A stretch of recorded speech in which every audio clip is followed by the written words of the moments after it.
So in der Schweiz werden jährlich 500.000 Tonnen Flachglas weggeworfen. Mit dieser Zahl hat das Projekt Windows of Opportunity eigentlich gestartet. Das Ziel ist es, neue Lösungen, neue Ansätze zu finden, wie man Fenster wiederverwenden oder zumindest recyceln kann. Wenn wir heute bauen, müssen wir daran denken, dass vielleicht in 50, 60 Jahre Teile wiederverwendet werden können.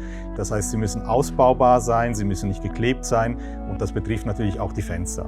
Also im Architekturdepartement von der ZHW wird schon länger über Reuse geforscht und so habe ich dann das Thema Fenster wiederverwenden ausgewählt als Masterthesis. Also für die Zukunft haben wir ziemlich viele Pläne. Wir bauen gerade einen Sitzungsraum, wir werden noch ein Pavillon bauen, es kommt noch ein zweites Pilotprojekt zu Recycling.